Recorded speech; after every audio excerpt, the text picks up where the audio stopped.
All right, it's time to pull your Instant Pot either out of the box or out of your pantry because it is time to learn how to use it correctly. So I've made a how to use an Instant Pot before, but it is now 3 years old and the Instant Pot has updated quite a bit. So I have two here with me right now. So this one is the Instant Pot Duo, and if you don't know what kind you have, just if you come over here, you will see right there, it says the title of every Instant Pot. And then this one is the Instant Pot Duo Crisp Air Fryer. It actually comes with an air fryer lid, but you can use it as a normal Instant Pot too. So I chose these two Instant Pots because the lids are a little bit different, the functions are a little bit different, and we're gonna talk about all of it. First, we're gonna talk about the Duo lid. Now, this is an older version of the Duo, so that means it has a little knob. Most newer versions of the Duo don't have this knob. If you have this knob that moves, it's always gonna be a little bit loose, that's okay. And you wanna make sure right before you cook anything, it's always on sealing, not venting. This is venting.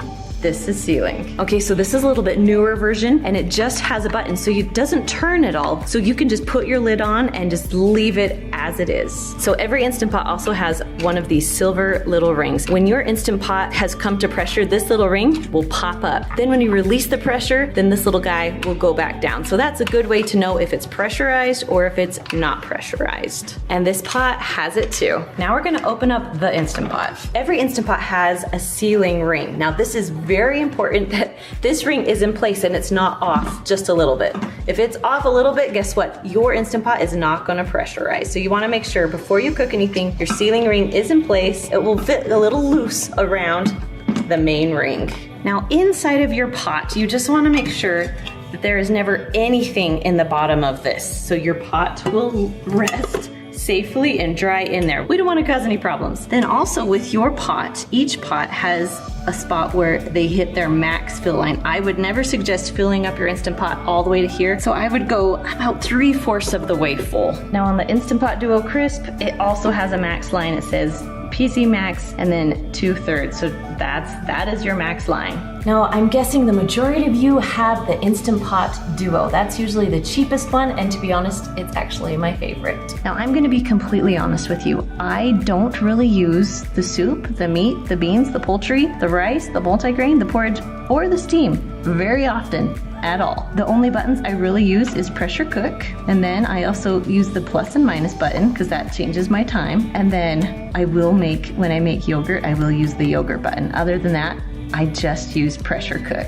Now the reason why is because those other functions, they just set a timer. That's it. They don't set the pressure, they don't set other things. So I want to manually set my own timer. Like for rice, I think it's set for 11 minutes when really rice only takes about 7 minutes to cook. And the other button I use, of course, is the saute button. I use that quite often. Now on this one is a little bit different because it's also an air fryer. So I for sure use pressure cook and then I set my time. I love using the saute button. The slow cooker button on all Instant Pots, I would never suggest using. It is way slower than a normal slow cooker and it just doesn't cook things all the way through very well. When I'm using my air fryer on this, I will use air fry and roast and broil. Now the one thing about this Instant Pot that's a little bit different is that after you set the timer, you have to push start. So if your Instant Pot has a start, most likely you're gonna have to push it before your machine will start working. Now the easiest way to figure out how to use your Instant Pot is to actually cook something in it. So I'm gonna show you how I cook rice in my Instant Pot. Now before I start, I always check underneath, make sure nothing is in there. I have 1/2 cup of rice that I'm just gonna pour into the bottom.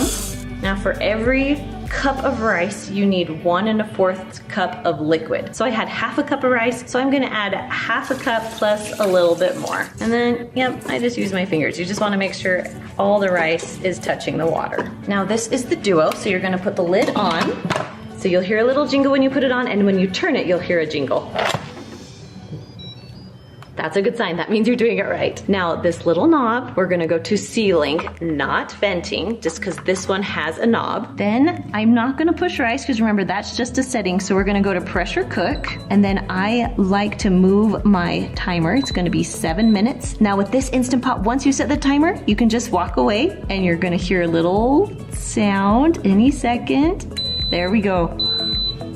Once you hear that beep, that means you're good to go. So this is the Duo Crisp. We're gonna put 1/2 cup of rice again. Same thing, so 1/2 cup of water plus a little bit more. Make sure all the rice is covered with the water. So you're gonna put the lid on.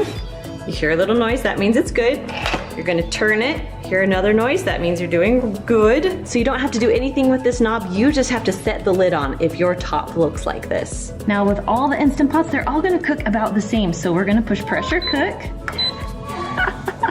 And hear Harper in the background, she's just chatty today. And this one, we're gonna go all the way down to 7 minutes. Okay, once you hit 7 minutes here with this Instant Pot, we just need to push the start button. Now, once it comes to pressure, it will start counting down. So we started at 7 minutes, right? So then it will start counting down. This one took about, 4 minutes to come to pressure. If your Instant Pot is really full, sometimes it can take 15 to 20 minutes to pressurize. Okay, this one was just about a minute or two behind it. So even though this one is an 8-quart and this one is a 6-quart, they are really close in cooking time. Okay, once the timer is done on this Instant Pot, an L will appear, and then this will start counting up. So whenever you see the L on your Duo and the number, so say it's like 12 or 7 or 6, that means it's already done cooking about 6 minutes ago. So when your Instant Pot is done cooking, you have two options. You can let it sit here. That's called natural release. That means it's going to sit here for as long as you want it to. As soon as it's done cooking, it will go to something called